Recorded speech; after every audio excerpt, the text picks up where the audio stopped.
Assalamualaikum warahmatullahi wabarakatuh. Kami daripada Grup 16 akan mempresent tentang kami punya report program komuniti Jom Teroka Microsoft Access. Dan kami punya presentation pada hari ini adalah saya, Rosna Najibah Aisyah binti Muhammad Rosli, Fana Atika bin Muhammad Farizan, Nur Ain Fatihah binti Mustafa, Nurul Najihah binti Rahim dan Nur Nabila Natasha binti Zamri. Kami punya latar belakang projek adalah bernama Program Komuniti Jom Teroka Microsoft Access yang mana telah dijalankan pada 9 November 2022 pada hari Rabu yang bertempat di FIK punya bangunan Auditorium Makmal Teknologi Maklumat 1 dan Makmal Teknologi Maklumat 2 yang mana telah bermula pada pukul 8 pagi sehingga pukul 5 petang yang mana telah melibatkan pelajar tingkatan 3 daripada Sekolah Batu Rakit seramai 21 pelajar dan Sekolah Menengah Kebangsaan Padang Kemunting 30 orang pelajar.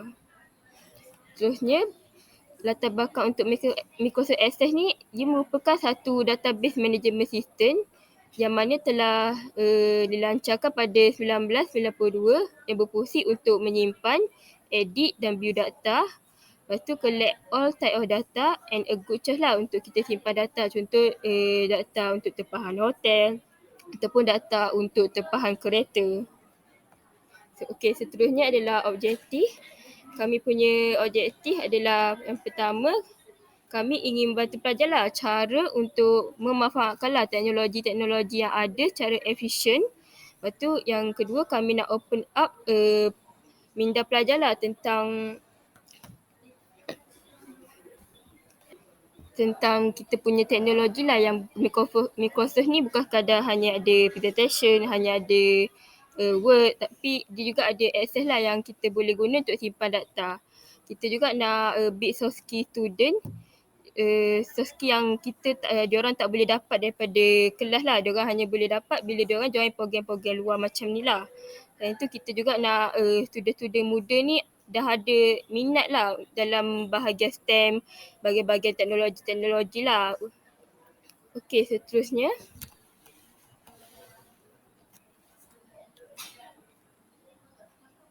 Seterusnya adalah tentatif program. Pada pukul 7.45 pagi, pelajar daripada SMK Batu Rakit dan SMK Padang Kemunting akan sampai di Fakulti Informatik Komputer Kampus Besut. Pada pukul 9 pagi, pelajar akan membuat pendaftaran dan diagihkan sarapan di foyer Fakulti Informatik Komputer. Pada pukul 9.30 pagi, pelajar akan dipimpin oleh Fesi untuk masuk ke dalam bilik teknologi maklumat 1 dan 2 untuk memulakan slot 1 iaitu learning session and quiz. Pada pukul 12.30 tengah hari, pelajar akan dipimpin oleh Fesi yang bertugas untuk melawat Fakulti Informatik Komputer. Pada pukul 1 tengah hari pula, pelajar akan diberikan rehat untuk menunaikan solat Zuhur dan juga makan tengah hari di kafe FIK. Pada 2.30 tengah hari, pelajar akan dikumpulkan semula ke dalam bilik informatik media, bilik teknologi maklumat untuk memulakan projek kedua, slot 2. Pada pukul 3.30 petang, pelajar akan berkumpul di bilik audi untuk majlis penutupan. Seterusnya adalah carta organisasi kumpulan. Okey, sebagai permulaan, kumpulan kami iaitu kumpulan 16 diketuai oleh Rosna Najibah Aisyah dan diikuti oleh Farhana Atika, Nur Ain Fatihah, Nurul Najihah dan juga Nur Nabila Natasha sebagai ahli kumpulan. Kemudian, kita akan pergi kepada pembahagian tugas. Sepanjang program ini, tugas-tugas telah dibahagikan kepada 5 tugas utama iaitu bimbingan dan latihan dalam kumpulan, persediaan sepanjang program, implementasi projek, penyediaan laporan dan serta penyediaan pembentangan. Untuk dimulakan, bimbingan dan latihan dalam kumpulan adalah dilaksanakan oleh Farhana Atika. Skop tugasannya adalah di mana seseorang itu perlu menjadi fasilitator dan mengajar serta membimbing para pelajar tentang Microsoft Access. Seterusnya adalah penyediaan untuk sepanjang majlis, di mana tugas ini dilaksanakan oleh Rus Najibah Aisyah yang bertugas sebagai pengacara majlis untuk majlis penutup pada program tersebut. Objektif utamanya adalah untuk memastikan program berjalan dengan lancar. Kemudian adalah implementasi projek yang dilaksanakan oleh Nur Ain. Tugasnya adalah untuk menyediakan slide, modul dan sebagainya. Untuk penyediaan laporan pula adalah berada di bawah tanggungjawab saya, Nur Nazihah, yang mana saya perlu menyediakan laporan untuk program ini. Akhir sekali adalah penyediaan pembentangan yang dilaksanakan oleh Nur Nabilah, di mana tugasannya adalah untuk menyediakan slide pembentangan untuk program komuniti ini. Okey, seterusnya, di sini kami juga ada sediakan beberapa gambar semasa program berlangsung.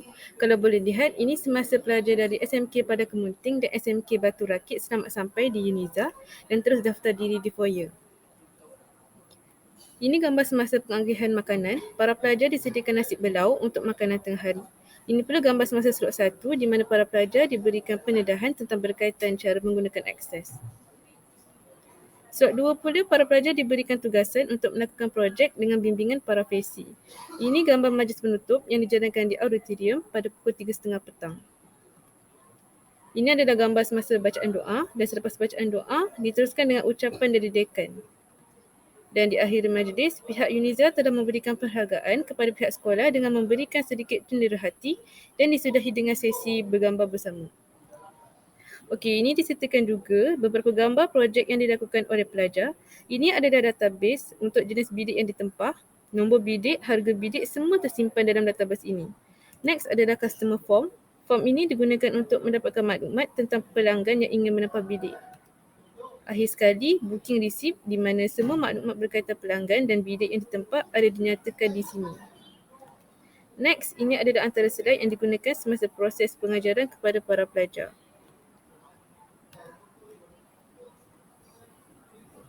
Okay, seterusnya saya akan meneruskan pembentangan dengan pengajaran yang pelajar perolehi sepanjang program ini berlangsung. Yang pertama ialah para pelajar dapat menggunakan teknologi sebaiknya terutama dalam pelajaran mereka.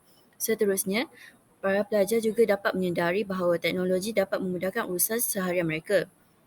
Selain itu, para pelajar juga dapat meningkatkan kemahiran insaniah mereka terutama dari segi komunikasi dan kerja berkumpulan. Akhir sekali, pelajar lebih tertarik untuk menyambung pelajaran mereka dalam bidang sains, teknologi, kejuruteraan dan matematik. Seterusnya, saya akan teruskan dengan kesimpulan dan cadangan.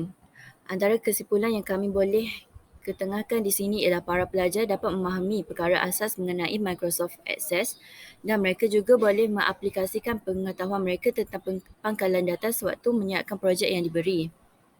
Antara cadangan kami ialah untuk mengadakan lebih banyak program komuniti yang boleh membantu masyarakat setempat dan seterusnya membuat program dengan target yang lebih besar. Akhir sekali ialah penghargaan kepada pihak-pihak yang telah membantu kami menjalankan program ini. Yang pertama ialah HEPA, iaitu mereka telah memberi kebenaran untuk menjalankan program ini di Fakulti Informatik Komputeran dan seterusnya memberikan peruntukan kewangan untuk program ini berlangsung. Seterusnya adalah pensyarah-pensyarah kami iaitu Puan Rohana dan Dr. Faraliza yang telah memberi tunjuk ajar dan nasihat kepada kami. Dan akhir sekali ialah fasilitator yang telah bertukus lumus untuk menjalankan projek ini dengan sebaiknya. Sekian, terima kasih daripada grup kami, grup 16.